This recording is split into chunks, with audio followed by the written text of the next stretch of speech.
Овите партии, движења и листи кои се појавија на политичката сцена представуваат вистинско идеолошко освежување. Тие нудат привлечни алтернативи на државното уредување, иако наизглед мали, поставуваат големи платформи на кои во иднина би требало да стои татковината. Треба да се напушти либерализмот како организационен принцип на државата и да се прибегне кон некои и либерални методи, и либерални идеологии, и либерални принципи за владење со државата. Идеално, јас би да овде имаме една монархија, меѓутоа сум отворен и за други алтернативи. Нема потреба од други алтернативи, оти постојат реални можности за акламативно доверување на круната.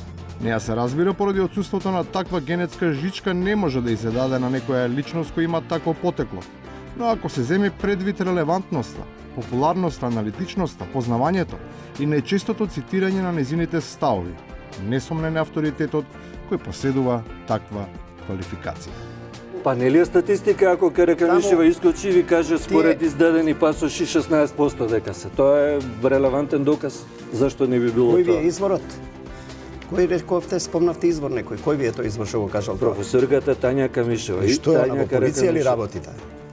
Па не вадат сите пасоши, сите бебиња немаат пасоши. И сите граѓани немаат пасоши. Нереалните бројки се само најава на проблемот околу територијата на која ќе се царува од и колегата на царицата од Штипскиот правен. Например, е убеден дека следниот чекор кој Заев го ветил и ќе го спроведе е кантонизација, а таа со оглед на антиисламизмот кој според него доминира на Западот, ќе предизвика кипаризација на Македонија. Рековте Европа дека е антиисламска и така, сега ако сметате, нели, ако се случи кантонизација во Македонија во перспектива, кои треба да влезат во ЕУ. Тие делови кај што би живееле албанци да не влезат во ЕУ. Па апсолутно Холандија ви го кажа тоа отворено, само кој знае да чита дипломатски. Холандија е ептен антиалбански настроена.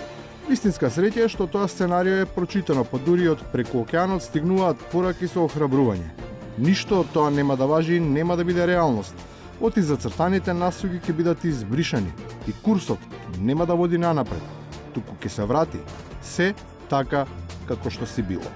Да не ве лажат, го лажат и народот и во Македонија овде дека не може да се сменат работите, не е точно. Работите може да се сменат и ќе се сменат. Не постојат меѓународни договори или какви да се договори кои што не може да се вратат. Се враќа назад, но треба да се почне од некаде. Токму затоа мислам дека овој 12 април може да биде почеток на нешто за враќање назад, многу добар момент за да почнеме со враќањето.